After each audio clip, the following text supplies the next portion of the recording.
difícil. Comecei gravando aqui de novo, continuando nossa aula. Tomara que não caia. Bom, pessoal, nós estávamos falando do golpe de seguro, né? Que, constatado o golpe de seguro, a seguradora tem o direito de anular o contrato. E a questão do artigo 763. O 763, depois vocês dão uma lida nele, ele entra em conflito com a tese do adimplemento substancial em caso de pagamento quase integral do prêmio do segurado. Logo, deve-se aplicar a teoria do adimplemento substancial. O 763 permitiria a resolução do contrato sem a interpelação. Vou ler aqui para vocês, para a gente entender como que ele se aplica e qual a necessidade da interpelação no contrato de seguro. Ele diz assim: não terá direito à indenização o segurado que estiver em mora no pagamento do prêmio se ocorrer o sinistro antes de sua purgação. Ou seja, traduzindo, se o segurado estiver em atraso com o prêmio, com a parcela, ele não terá direito à indenização, se fosse o caso, enquanto não tiver sido purgada a mora. Então, imagina que você fez um seguro do carro e parcelou isso em... A internet não, né? Você fez um seguro do carro e parcelou em 6 vezes. Lá na 4ª parcela, que era através de um boleto, você atrasou.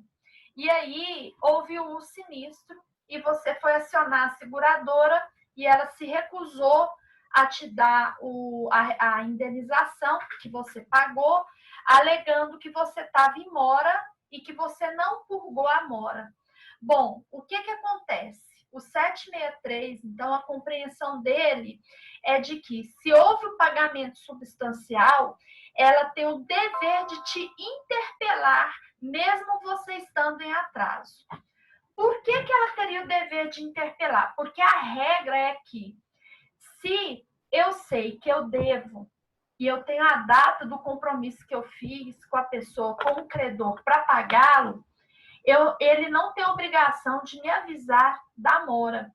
Então, ele não tem obrigação de me ligar falando que eu estou em atraso. Ele não tem obrigação de mandar cartinha para mim me lembrando que eu estou em atraso. Se eu assumir um compromisso e a dívida vence todo dia 10 e eu estou no dia 11, inclusive ele tem direito de já mandar negativar o meu nome no dia depois, tá? Não confunda com quem você contratou com as operadoras de crédito.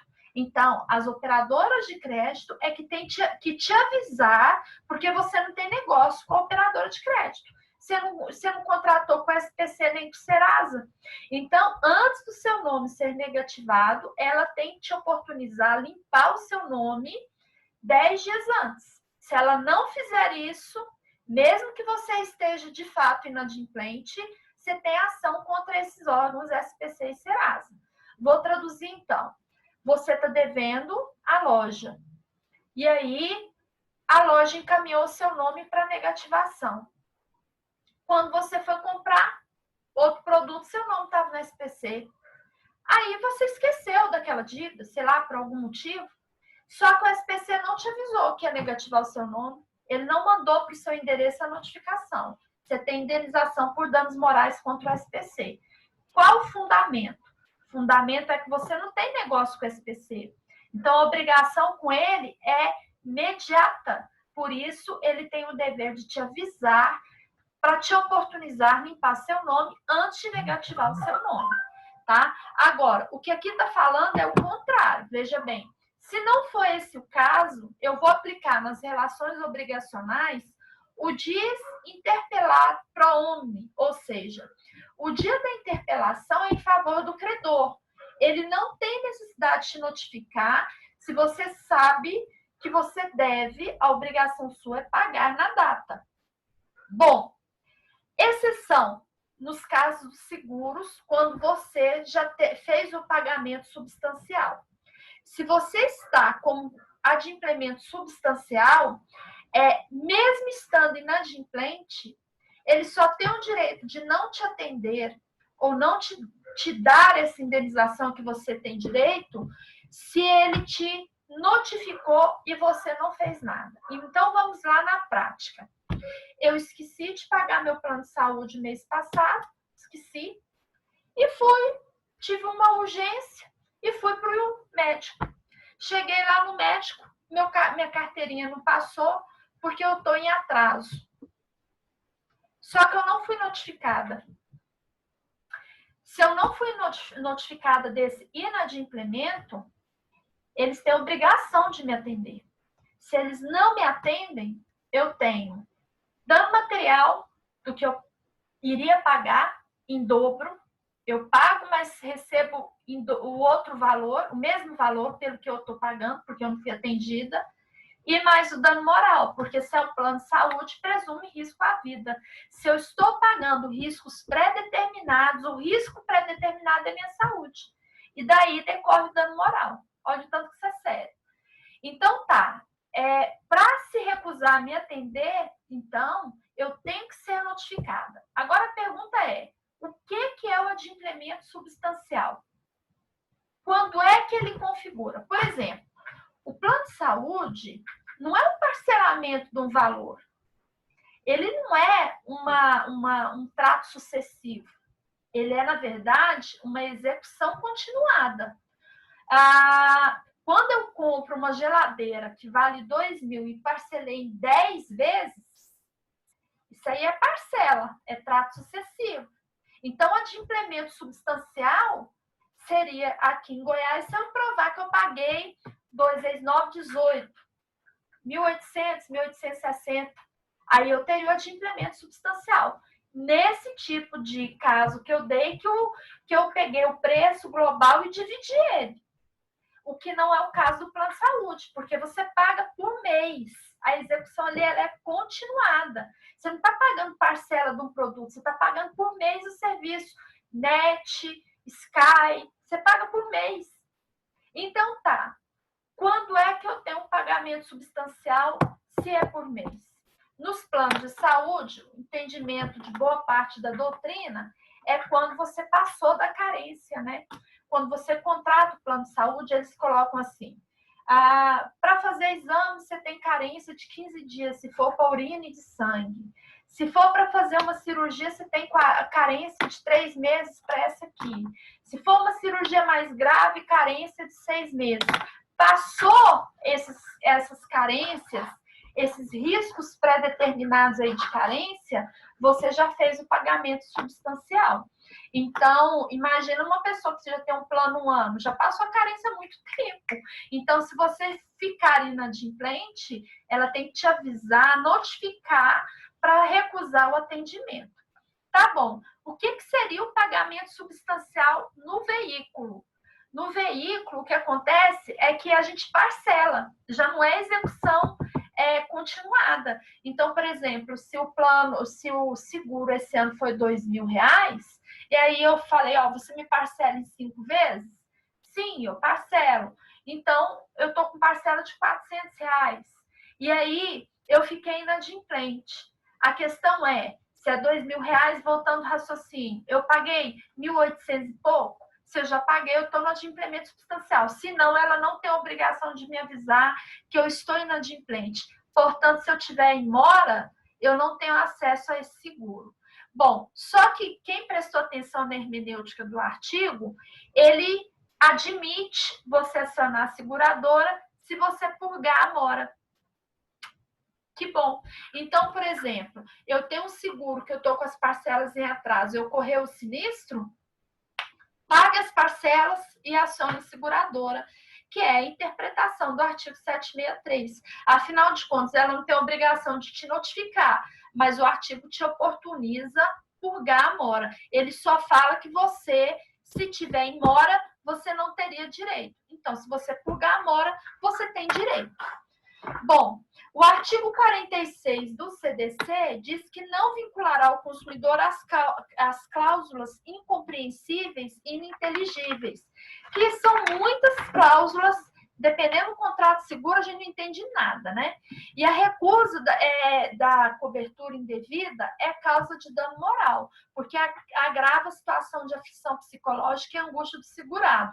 Gente, o dano moral, aqui no caso do seguro, ele é chamado de in re ipsa, ou seja, o próprio fato prova o dano moral, porque o raciocínio é simples. Se eu estou pagando um seguro para eu me assegurar de um risco pré-determinado, que eu não tenho controle de quando ele vai acontecer, porque a área é a condição. Condição é o evento futuro e incerto. Eu não sei quando vai acontecer. Obviamente, se me recusaram a cobrir uma coisa que eu paguei, contratei por conta desses fatos, eu tenho aí o dano moral presumido aí nessa situação, tá? Outro caso, é ilegal a negativa de pagar ao segurado sob a justificativa de que faltou anuência da seguradora exigida em contrato acerca de cobrança pelo segurado de quantia desembolsada em acordo com vítimas de acidente de trânsito. Bom, caso que corriqueiro é aqueles casos de seguro de terceiro, né? Então, eu pago um seguro do carro e o meu carro, ele cobre seguro de terceiro. Ótimo. E aí veio uma pessoa e bateu no meu carro. E dessa batida, tendo acidente de trânsito ou não, não interessa, que isso aqui, a interpretação, inclusive, ela não é limitada só a vítimas de acidente de trânsito. Ela agora ela se estende para qualquer situação. Então, aí houve a batida, eu pago por esse seguro. Aí, o que eu ouço muito a pessoa virar para outra e falar assim: fulano, vamos fazer o seguinte, eu vou acionar, eu tenho meu seguro COP terceiro, eu vou acionar porque eu não posso ficar aqui esperando e você manda o carro para armar. E aí a gente resolve isso. Pode ser? Beleza. Ixi, maravilhoso, ótimo. Cuidado com isso. Aí o terceiro vai lá na autorizada para poder armar o carro. A seguradora não pode se recusar a consertar o carro, tá? Mesmo sendo de terceiro, porque você pagou, né? Se você pagou, tá seguro de terceiro, você quer cobrir, você cobre. Beleza. E aí, então, ela não pode ficar discutindo quem deu culpa, quem bateu, quem não bateu. Só que ela apurando essa batida e ela tiver provas de que quem causou o acidente foi o terceiro, ela pode depois entrar com uma ação e cobrar do terceiro o que ela gastou no carro dele. Imagina que um conserto desse ficasse aí desse carro aí uns 3 mil reais. Esse terceiro, né? E ele assina, né? Quando o carro vai para o segurador, é super burocrático. Você tem todo um processo que você abre ali na autorizada, onde arruma carro, que eu até esqueci, na oficina. E aí é todo um procedimento para poder deixar o carro, depois para pegar o carro. Seu nome está lá várias vezes. Então, você teve ciência do valor. E, de repente, você está na sua casa, depois de 3 anos, chega alguém te cobrando, mandando lá você fazer defesa de um processo desse caso. Você fala assim, mas do quê?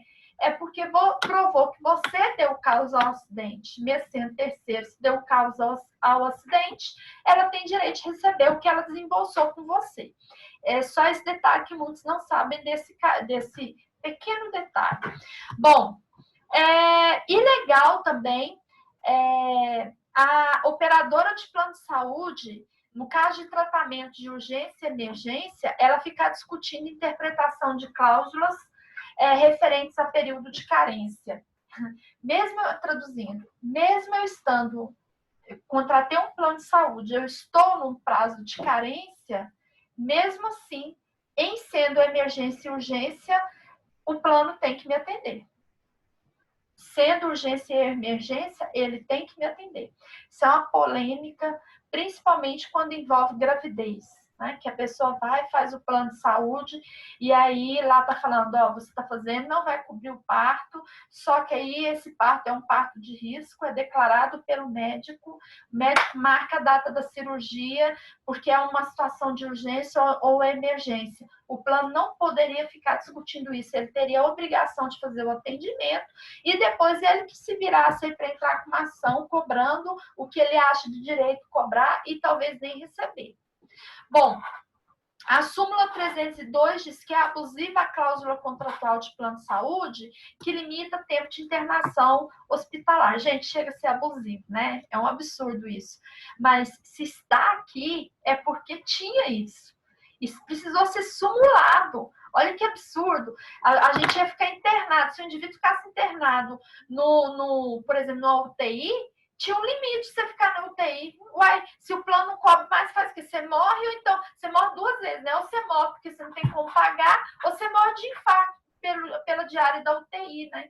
Que, salvo engano, deve estar uns 4, 5 mil reais. Então, enfim, precisou ser simulado. Não pode limitar o tempo de internação hospitalar do segurado. 766 do Código Civil. Cabe à seguradora comprovar que o segurado tinha conhecimento inequívoco de doença pré-existente. Esse é outro problema. Isso porque a boa-fé objetiva do segurado consumidor é presumida. Voltei a repetir. Apesar de eu ter uma lei especial que cuida dos seguros privados, o CDC é o que vai nortear toda essa relação, tá? Porque ele é um conjunto de princípios e o CDC não tem nenhum contrato. Então, eu estou falando de um contrato, a parte geral dos contratos de seguro no Código Civil, e nós estamos falando da parte específica que é regulada pela Lei dos Planos de Saúde, que é a 9.656. E normatizando tudo isso aqui, nós temos o Código de Defesa do Consumidor, que não tem nenhum contrato nele, mas é um conjunto de princípios. Então, veja bem, o que está falando aqui? Quando eu vou fazer um plano de saúde, quem tem a obrigação de me perguntar se eu tenho um problema ou não é a seguradora. E ela tem que ter perguntas, deixar de maneira objetiva, tal que eu possa compreender o que ela está me perguntando. Porque dependendo do que ela me perguntar, lembra que eu falei que o artigo 46 do CDC, principalmente em planos de saúde, ele é um artigo importantíssimo, porque ele fala que anula cláusula incompreensível, ininteligível, que se utiliza de linguagem extremamente técnica. E o que mais tem é nos contratos de plano de saúde. Então, o cidadão faz um contrato de plano de saúde quando ele precisa. Esses casos clássicos é em cirurgia, né? Quando ele precisa da cirurgia, que ele acha que, graças a Deus, pelo menos eu vou fazer cirurgia, mas o plano cobre. Na hora que ele vai solicitar, o plano recusa. Aí ele vai lá, mano, por que você recusou? Nós recusamos porque não cobre aqui no caso de não sei o quê, não sei o quê. Uma linguagem extremamente técnica que a pessoa não entende, ele vai ter que cumprir, tá? Isso aí cabe mandado de segurança, obrigação de fazer, então não pode se recusar a cobrir. Outra situação comum, né, que eu presenciei isso na minha família. A pessoa idosa teve catarata. Aí foi no médico, levou o plano de saúde. Passou o plano de saúde, beleza, foi atendido. Aí o oftalmo falou assim, olha, o seu caso precisaria de uma lente X, mas o seu plano não cobre. Seu plano só cobre a lente Y. E aí? Questão simples. Meu caso precisa dessa lente? Sim. Então, só por favor, faz o pedido, coloca aí um relatório falando que o meu caso precisa dessa lente. Porque na época que eu fiz o plano, nem essa lente existia. Começa por aí, né? Gente, a saúde, os métodos de tratamento evoluem. Tudo evolui com eles, produtos e objetos também. Uma coisa é um contrato feito em 2000. Outra coisa é a saúde e o contexto de tratamento em 2020. Mesmo contrato, vai ser um outro contexto daqui a 5 anos. Então, esse contrato ele tem que se ajustar naquilo que ele está descrevendo. Traduzindo para vocês, isso é um posicionamento jurisprudencial. O plano não pode se recusar a cumprir aquilo que é o serviço melhor que tem no mercado. Ele não pode te oferecer o mais simples. Ele tem que te oferecer o ideal e o melhor que tem no mercado. Porque a saúde não tem como você falar, não, vamos pegar o mais ruim aqui, esse aqui é o mais fraco, mas vai que dá. Saúde não tem preço. E, aliás, você está pagando para se assegurar justamente porque ela não tem preço para você. Tanto é que você faz um sacrifício para pagar por algo que você não sabe se vai precisar todo mês. É um dinheiro ao vento que, se você não precisar, você não repõe mais. Mas mesmo assim você paga. Então, não justifica falar que não tem a tal da lente. Vai ter que dar a lente. E esse caso, essa recusa que nós já lemos aqui, ela dá dano moral, tá? Então, esse caso dessa senhora que aconteceu, como a pessoa idosa fica nervosa com esse tipo de situação, então a orientação foi o seguinte: paga e pega o recibo e pega o laudo médico. Aí foi lá, pegou o recibo, beleza? Ela pagou R$1.000 em cada lente a mais, porque o plano cobriu uma parte, a outra ela pagou. Depois teve a ação de restituição em dobro desse valor, então foram R$4.000, e mais o dano moral por força da idade dela, que ela ficou nervosa, ansiosa, ela ficou até com medo de entrar com a ação, e depois as pessoas implicaram com ela. Idoso pensa muita coisa, né? Não querer fazer cirurgia direito, depois ela querer o tratamento e ninguém atendê-la, enfim. E aí ela deu um dano moral interessante aí por razão disso. Então, se o melhor tratamento que tem no mercado é o que deve ser feito, tá? A menos que esteja muito específico no seu contrato, que ele não trata o tratamento X, ele não faz tratamento X. Se estiver muito específico, aí sim ele não teria a obrigação daquele tratamento que o médico pediu e que você assinou falando que o seu plano não cobriria. Bom, outro detalhe aqui, nós falamos então, questão do pré-existente da questão da prova. Outra situação, o cidadão fez um cartão dessas mercados, né, de mercado. Aí foi comprar um produto no mercado grande, daqui de Anápolis. Aí o vendedor, que é o representante do mercado, ofereceu para ele o cartão e falou que ali no cartão ele conseguiria dividir sem juros e que tinha um seguro, se ele queria fazer o seguro. Ele falou: seguro do quê? Não, é de caso o senhor tenha uma doença assim, assim, assim, ele cobre. Aí ele falou: não, então tá. E aqueles vendedores vendendo, né? Tá, foi lá, assinou o tal do documento e beleza.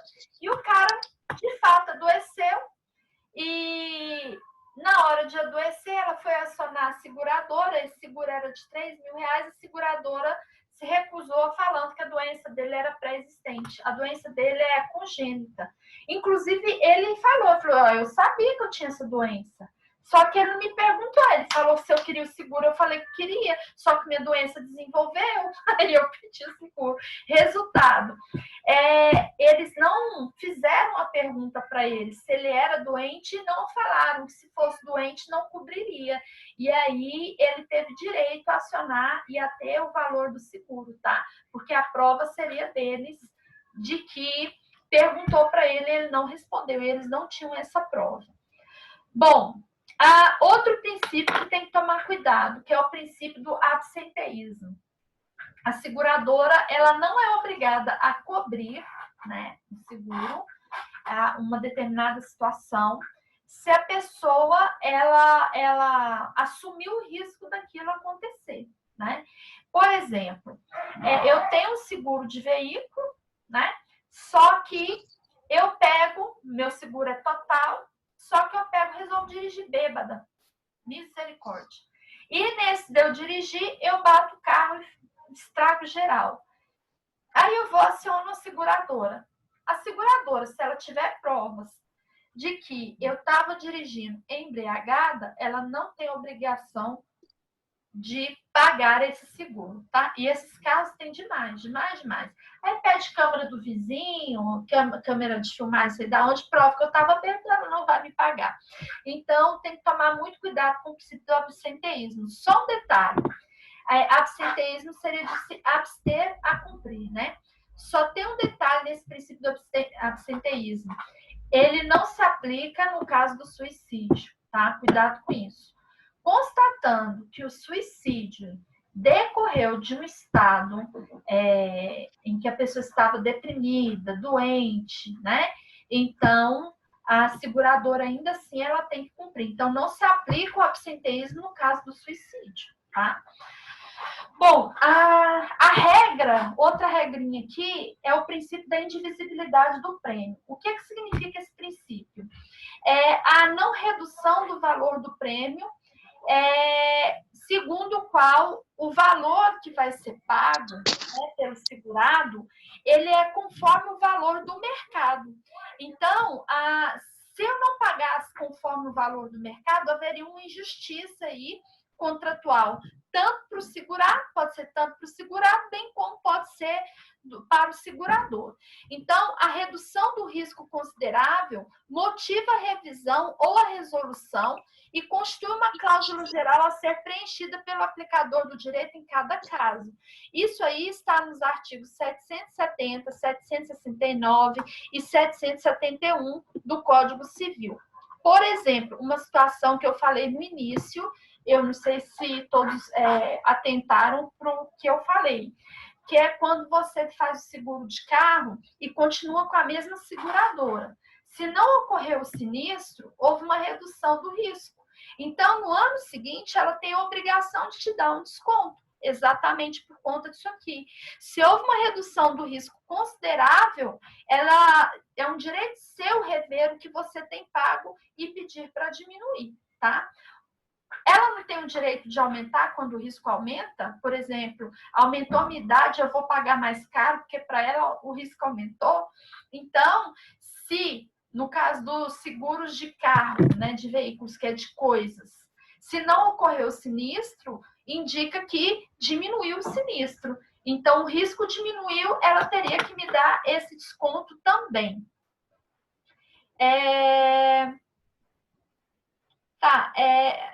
Que atinge uma casa, imediatamente avisado, segundo o segurador... Não, isso aqui é outra coisa. Depois vou dar um outro exemplo disso aqui. Deixa eu só ver a pergunta aqui que estão me fazendo. Tem porcentagem para esse desconto? Não tem porcentagem, gente. O que determina é o contrato, né? Por isso que é bom você ler esse contrato.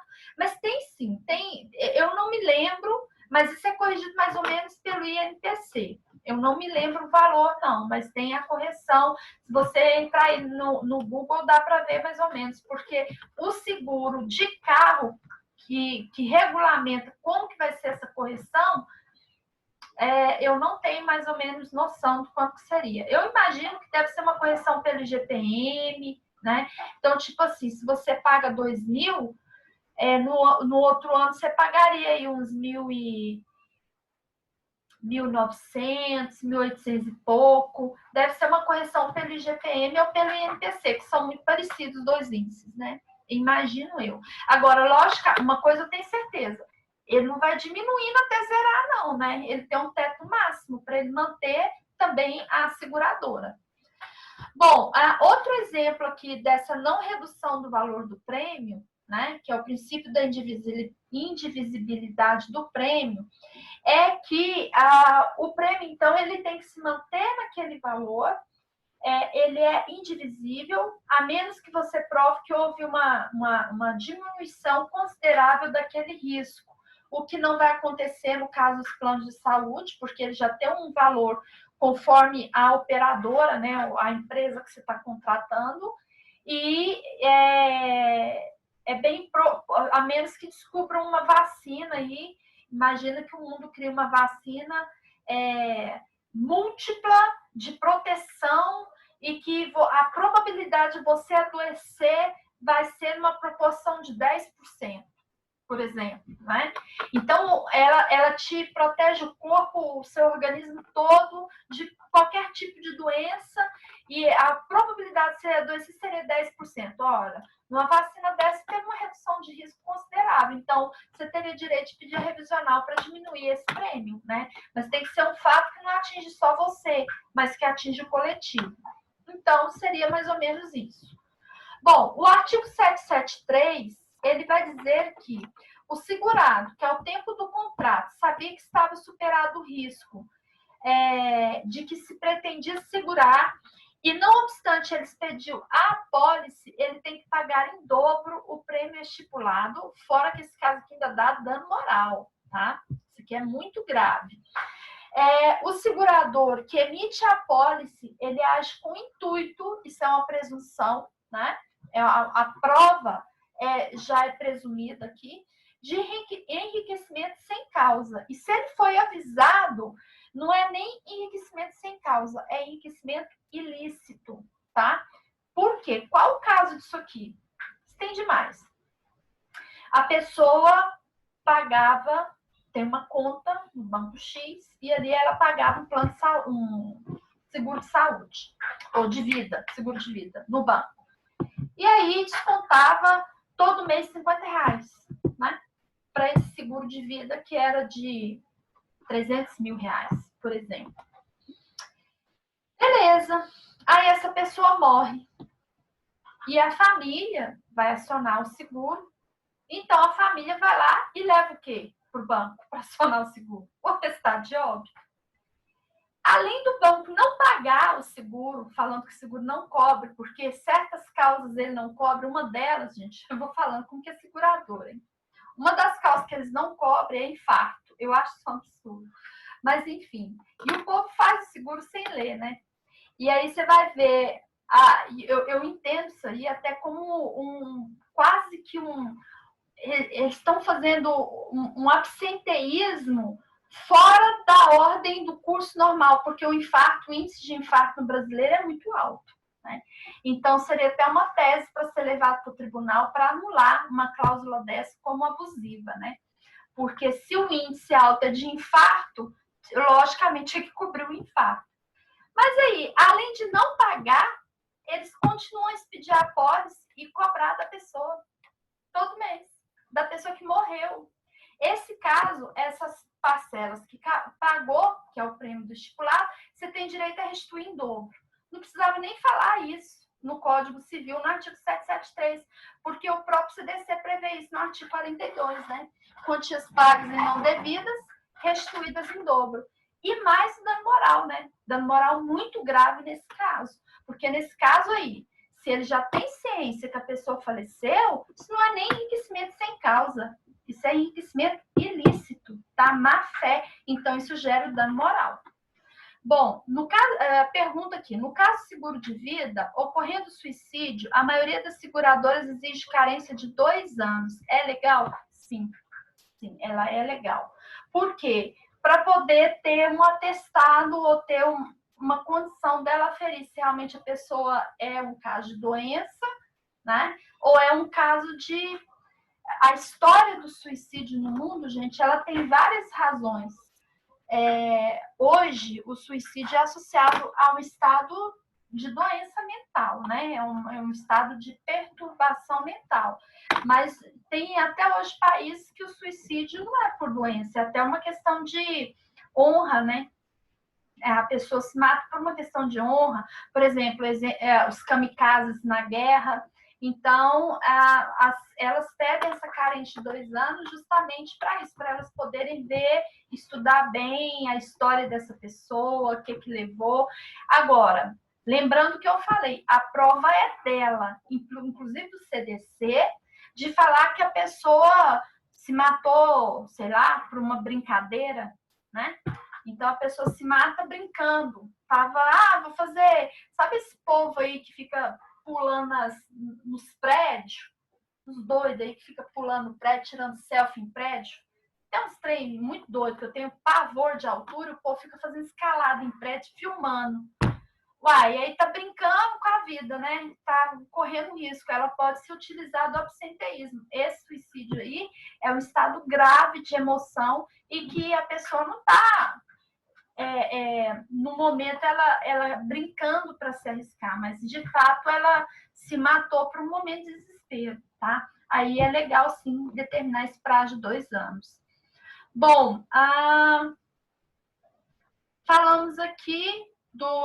tá. Então falamos do 773, que é eu continuar cobrando uma pessoa que faleceu, né? Mesmo tendo ciência de que ele faleceu, eu continuo cobrando ali a mensalidade, o prêmio do seguro. Pessoal, eu tenho mais 4 minutos, acho que vai dar para fechar essa parte. Aí, na próxima aula, a gente volta no seguro de dano, tá? E não esqueçam de assistir o mandato. E de assistir a aula que eu vou postar agora, terminando de gravar, de responsabilidade civil. Então, vamos lá. Artigo 774 diz que a cláusula de recondução tácita do contrato pelo mesmo prazo, ela não é legal. Ela pode ser até nula. Por quê? Não se admite mais renovações sucessivas. Isso aí já é amparado pelo CDC há muito tempo. O que acontecia antes, né? Eu tive um problema sério, eu sou da época que eu assinava revista. Meu Deus. Você já tá que eu sou velha, né? Assinava revista Época, eu gostava de me manter informada. Era Galileu, amava Mundo Estranho, e era Galileu, Época, Mundo Estranho, Veja não gostava muito, não. Enfim, eu tinha umas 5 revistas que eu assinava. E aí, eu morria de raiva, porque no ano seguinte eles renovavam automaticamente. Tinha revista que eu não queria mais. Eu queria só 2 ou 3, mas era uma prática, né? Principalmente ainda, mais ou menos em 97, 98, até mais ou menos 2000 e pouco, era uma prática. O CDC mudou isso. Então, hoje, para renovar, você tem que autorizar. Não pode ter renovações sucessivas, né? Ele pode renovar só uma vez pelo CDC, pelo mesmo período que você contratou, e depois a renovação ele teria que estar te perguntando, né? Pedindo a sua autorização, o que não acontece na prática. Olha só, gente, se a gente fosse exercer nosso direito no CDC, nossa, é tanta ação que não dá nem tempo para fazer. Sinceramente, outra coisa, pelo CDC, toda parcela que é de execução continuada, você tem direito à quitação dela até o mês de março do ano seguinte. Quem é que dá quitação? Não dá não, o povo não dá não manda. Por exemplo, e essas parcelas não é só de execução continuada não. Por exemplo, parcela de financiamento de carro também. Então, eles teriam que mandar a quitação do ano que você pagou. Financiamento de casa, né? O ano passado foi quitado, enviar para você. E o povo não faz isso, né? Então, você teria direito de exigir isso, uma obrigação de fazer, acumulado com dano moral. Por quê? Porque eles não estão cumprindo o que a lei está determinando, por força do artigo 14, que é uma má prestação de serviço e é um direito seu, né? Bom, então, tem coisa muito errada aí na área de consumo.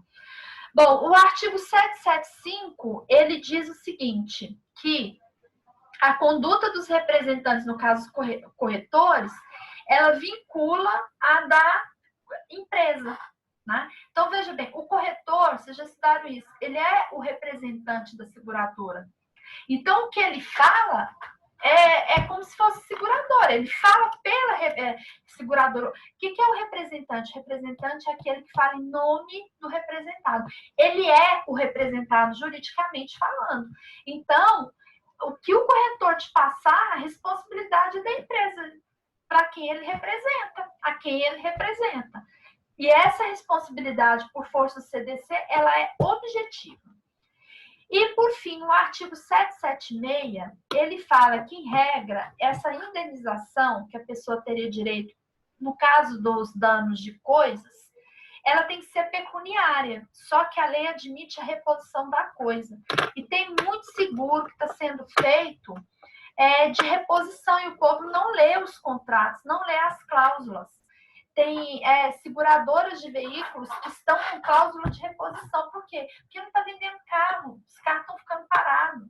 Então, se você faz o seguro de carro, para ela é vantagem. Em vez dela te dar o dinheiro, né? Se seu carro deu PT, ela te entregar um veículo compatível com aquele. Ela não pode te entregar coisa nem melhor nem pior, mas ela pode entregar no mesmo patamar, né? Mesmo nível daquilo ali. Principalmente se ela tiver no estoque um carro igual ao seu, para que ela vai te dar o dinheiro? Se ela tem um carro lá que não vende, que está travado. Então, assim, tem muitos que têm essa... E tem empresas que têm a opção, né?